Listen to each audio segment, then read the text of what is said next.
Welcome back to another episode of Rock Boys Football. Texas A&M Mike Elko kicking off fall camp August 1st. And Dill, we were saying this the other night.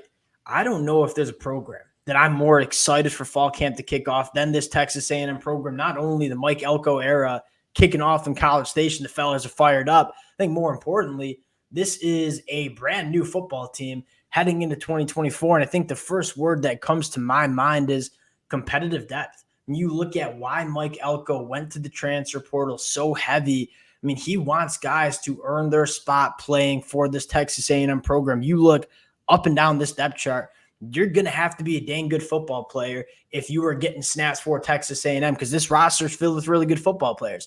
Really excited to get into a couple of different things. One, the position battles all over the Texas A&M roster. I think more fun for the boys, at least, kind of predicting those newcomers, the guys that are year one, year two guys that are going to break out during fall camp and kind of put a stamp on what they mean to this Texas A&M program heading into the 2024 year. Fired up to get into it. Before we do it, as always, just want to say thank you to you guys and the Texas A&M fans. The amount of support you guys have shown the fellas during this offseason has been absolutely amazing, whether it was covering the transfer portal, whether it was covering the recruiting trail or previewing 2024. The boys can't thank you guys enough. If y'all do enjoy the content, consider subscribing to the channel. I would love to hear your storylines in the comment section as well. That's what we're going to be talking about over the next couple of weeks. And Dill, without further ado, let's hop into these position battles. I think you got to go to the secondary, where I think it's virtually impossible to predict what the starting secondary is going to look like week one against Notre Dame. I don't even think Mike Elko knows right now. I mean, there's a lot to be figured out during fall camp. So what I'll ask you, as opposed to predicting the starting secondary, is give me two names that you think kind of put a stamp as starters during fall camp in this Texas A&M secondary. I mean, Dalton Brooks is the first guy for me. I think he's going to kind of emerge as the leader of this secondary for the next couple of years, frankly. I think He's a dude. see the way he plays, the physicality, the energy. I just feel like he kind of gives them that juice that almost like they were lacking, it felt like at times last year, where, again, I'm looking for him to have a big year. And then Will Lee is a guy who I think under the right coaching, in the right scheme, he's so talented. Again, gave up a fair amount of big plays, it felt like, at Kansas State. And Kansas State secondary in general, I felt, was giving up some plays in a way that was a little bit unexpected given what they were. But a guy who, with Mike Elko and his ability to teach his secondary to not give up big plays, I think he'll have a huge year with them. You talk about Will Lee. I think he might be the most talented defensive back in this secondary room. And I'm including guys like Des Ricks, who are supremely talented. Will Lee is dripping with first-round NFL draft trades. Can Mike Elko bring that out of him in 2024? That's a massive storyline. Love the Will Lee shout out. I'm going to go to one other player, and that's Marcus Ratcliffe. He's going to go into his second year of college football, coming over from San Diego State. This kid played a ton as a true freshman in the Mountain West. What I love most about his game, the versatility. I mean, he's got a big physical frame, but he's a very good athlete, can come up in the box and give you run support. He can kind of deal with some of those jumbo, bigger slot wide receivers, but also can play in the back end, cover a lot of ground. Dill, it's a fascinating discussion to see how this secondary shakes out. They're obviously playing around with Bryce Anderson, nickel safety. I kind of just trust Mike Elko, and that's kind of how I'd wrap up this conversation. Is there's a lot of guys who I think, again, you kind of look, last year you were a little thin, it felt like, and not a ton of proven. I think this year you have a nice combination of some young guys who, again, you even look at some of those guys who might be in the 3 deep, like a Javen Thomas or a Bravian Rogers. I mean, guys who are really talented, interesting young guys. But now you have some guys who I think are more proven, more polished, some guys you can really depend on. So I think this room, it's just in general better constructed because it was talented last year. You just didn't have a ton of guys who you could really rely on. I think now you have still that talent. You kept some of those young guys in the pipeline, but you have more vets that I think you feel more comfortable with. Yeah, you look at how Mike Elko transformed the secondary room. It went from thin to dummy deep in the last couple of months. He did a phenomenal job getting the depth right in that secondary. Dylan, I think the second position group that I'm most fascinated in is the wide receiver spot, where I think we see on the screen probably what the starting 3 wide receivers are going to be for Texas A&M week 1 against Notre Dame: Jahdae Walker, Noah Thomas, Moose Muhammad. I think our big question is for this Texas A&M wide receiver room is, hey, who's going to emerge as that wide receiver one within Texas A&M's offense? We feel good about a bunch of the names. We think it's a deep, talented room. Dill, what I'll ask you is, throughout the next 3 weeks of fall camp, who's going to emerge as that true wide receiver one in this Texas A&M offense? I think it's got to be Noah Thomas. And I think you Agreed. watched after you saw the ability to go up, make the highlight reel catches, play really good when the ball's in the air and get down the field vertically. But I think in the spring game, you started to see a little bit more of the complete game emerge where he was taking dump offs, showing some of that athleticism, the sense of what to do when the ball gets in his hands, and just looking a little bit more fluid in terms of his down in, down out movement and how he is running routes. I think, again, you still have that ability to get downfield. You know that's there. But if he kind of continues to progress in that way where he can catch the ball and make plays with the ball in his hands and run good routes and just be more consistent down in, down out, he should have a huge year for them. Yeah, I feel like you're just copying my notes right here because Noah Thomas was my name too. Dill, what I saw from Noah Thomas during the spring game, and I think you're absolutely right. The physical traits, we certainly saw that he became an alpha. You kind of were looking at, all right, who's going to be the wide receiver one? Who's going to take over the wide receiver room for Texas A&M, especially with guys like Evan Stewart, Nia Smith moving on from the program. From what I saw during that spring game and from what I've read throughout spring practice, Noah Thomas seems to be that guy that has emerged not only from a physical trait standpoint, putting it together, but also between the ears. You talk about a guy that seemed to take over that Texas A&M wide receiver room. I think it's going to be Noah Thomas. I wouldn't sleep on a guy like Micah Tease or Cyrus Allen as well. A lot of names that you could choose from, a lot of legitimate names that could emerge as wide receiver ones in this Texas A&M offense. And you think about the way Colin Klein likes to run his offense. There is a fair amount of horizontal to it, getting the ball to the perimeter, swing passes, screens, that sort of thing. And that's why I'm looking at a guy like Micah Tease in terms of his ability to make plays after the catch and how quick and shifty he is in short intermediate ranges. That's a huge part. Again, you kind of look at how successful a guy like Phillip Brooks was for Kansas State under Colin Klein and working that slot, being able to make plays from behind the line of scrimmage. I think Micah Tease has a lot of that in him, and I think Texas A&M is going to need a guy to make those plays. I'm kind of looking for Micah Tease to step in the role. I don't think he'll be their number one guy. I still think that's going to be probably Jade or Noah Thomas, as I kind of said. But I think Micah Tease can really carve out a niche and play good ball. I would throw in Jabari Barber too, who we didn't see on the depth chart because of the injury, which allows Micah Tease to have that opportunity during fall camp. When Jabari Barber gets back from the injury, I think he could play that role as well within this Texas A&M offense. I think the last, position battle I want to talk about, and I say position battle, not really meaning the position battle, but more the rotation on the defensive line. How is Mike Elko going to chef up this defensive front? I've been on record. I think this is one of, if not the best defensive line in all of college football. It is part of the reason why I'm so high on this Texas A&M team heading into 2024. Are they going to kick Shamar Turner down inside more consistently? But I think more importantly, in some of those third and long situations, do you even play around with kicking Nick Skirton or Shamar Stewart down inside as well, trying to get all those bodies on the field at the same time? What's so unique about Shamar Turner, Nick Skirton, and Shamar Stewart is they're all big enough to play the three tech on some of those third and long situations. How do you play around with the rotation to maximize getting all that talent on the football field? That's another storyline that I'm looking for during fall camp.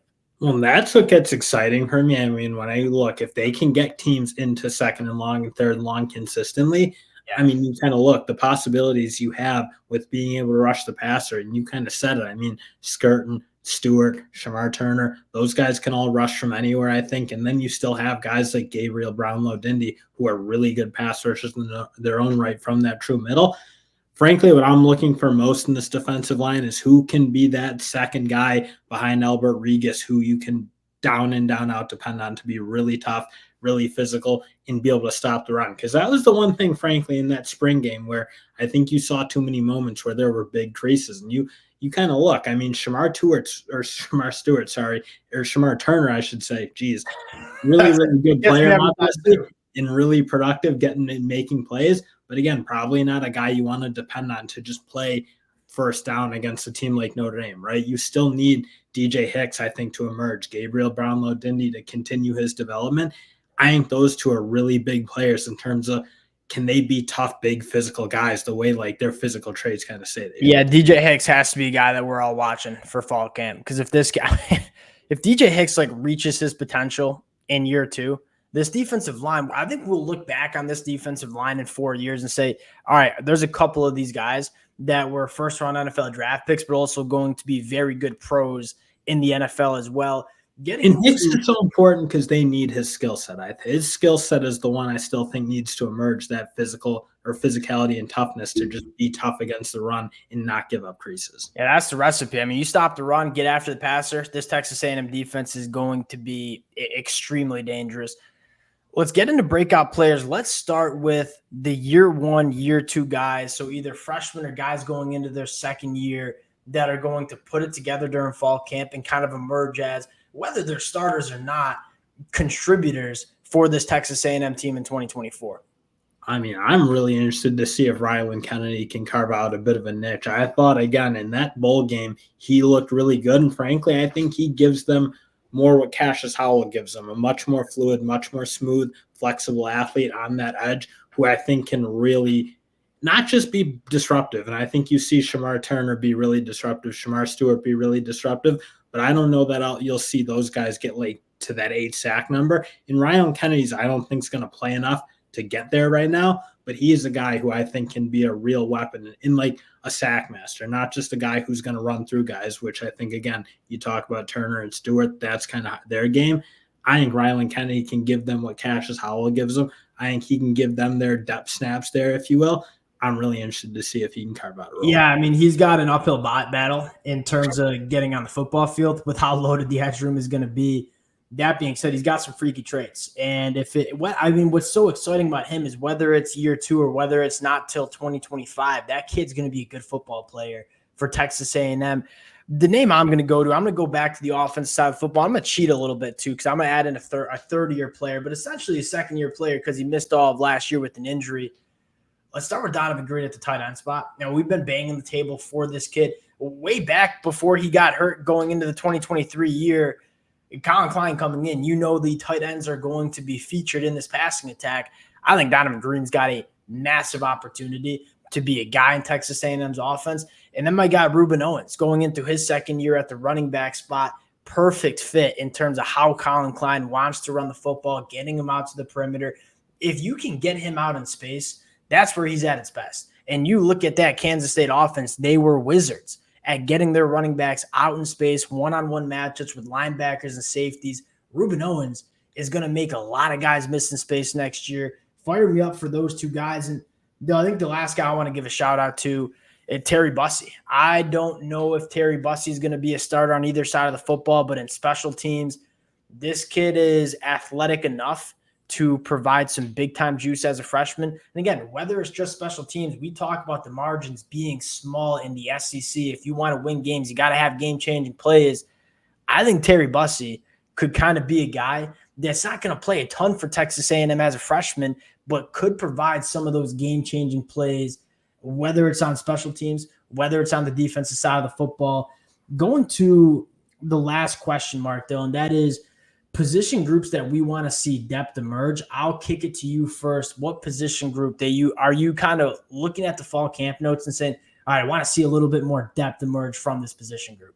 I mean, honestly, to me, there's really only one. And I'm kind of thinking like where I have like major questions just about even the frontline talent. And I think everyone knows what it is. It's the offensive line. And I don't know that I have questions about the talent per se, because I'm kind of looking. Guys like Cam Dewberry, Mark Naboo have played good football. Even Trey Basantis, obviously coming in as a true freshman, played pretty solid football at times. Get to Ruben Fothery too. Really, really good year in 2022. So there's guys, but I do think at some point, like my question is, can this room come together and can they get a starting 5 together that play every kind of game? And in that, those are the kind of guys, I feel like you've seen so much shuffling over the past few years. And part of that's injury for sure, but part of that also is just lack of consistency from pretty much your guys. I'm really excited to see if they can kind of nail a starting 5 down and they can start playing good, consistent football where you're not seeing them blow assignments, miss guys on blitzes, those type of things that was just it was killing them for the past 2 years. Yeah, the offensive line is obviously the biggest question mark about this Texas A&M team. You kind of said it best. The personnel, I think, is okay. I think there's a reason Mike Elko didn't go to the transfer portal and grab 17 guys in the offensive line. He made some additions. I think largely those additions were kind of depth and competition outside of Reed Adams. Now, I will say, in fair, if we're like being honest, there is that element that it's just really hard to build depth and talent through that transfer portal at that position. You just aren't seeing the amount of guys hit the portal who are really good, dependable guys from the offensive line. So again, obviously that's got to be built through recruiting. You're starting to see them bring in really, really talented players. But again, I'm kind of with you. You do still see enough talent in this room to be good. It's just like, can this coaching staff get to work and make it happen? Yeah, Adam Cushing. And Adam Cushing, we trust. I got one other position that I'm kind of looking at from a depth standpoint. I think they made a really good addition with Solomon Shields coming over from Pitt. I think there was a reason they had to make that addition post-spring practice. I think you feel really dang good about Torrey Newark being one of the best linebackers in the SEC. I think you feel really solid about Solomon Shields being that running mate. But I think there was a reason they had to go and get Solomon Shields, because after that, you do have some question marks about who is going to be linebacker 3, 4, 5 for this Texas A&M program. Scooby Williams, again, I am just going to continue to bang the table. I think he could be a solid off-ball linebacker. I think he's much better as an online edge rusher. I think there was a reason he probably didn't have, from what we saw, he didn't have the greatest spring. And so you have question marks about him. And then outside of that, I mean, Sanford, Tristan Jerrigan as a true freshman, there are some question marks about what it looks like after Torrey Newark and Solomon Shields. So I'll be kind of listening and reading about some of those 2 and 3 deep linebackers, which of those emerge as guys that Texas A&M can trust in that linebacker room, because we know nowadays you do rotate linebackers. Yeah. I feel like you look back 5, 6, 7 years ago, it wasn't that common. I mean, your starting linebacker would play pretty much every snap. Even good teams like Alabama and Georgia, you see multiple linebackers get snaps every game, and you see kind of 2 waves of them, if you will. So I'm kind of with you. Obviously, the top end talent you have no doubt about, because Torrey Newark, I think, is going to be one of the better linebackers in the country, just with his instincts, and especially if he kind of builds on some of that athleticism. But yeah, you just haven't seen it, obviously, and you kind of kept guys in through your pipeline, which I think is a good thing. Obviously, some talented younger guys, but they got to make it happen. Obviously, got to make it happen. All right, that'll do it. Dill, a lot to talk about for this Texas A&M program as fall camp rolls, or I guess kicks off. And you said that at the end of the day, this is a fun fall camp because you just don't know that much about what this team's going to be. Like, we're gonna teams you can pencil things in, but for Texas A&M, it's kind of wide open in a lot of areas. We're going to find out a lot about this program over the next couple of weeks. Appreciate you guys rocking with it. Again, if y'all do enjoy the content, consider subscribing to the channel. We'll talk to y'all later. Peace.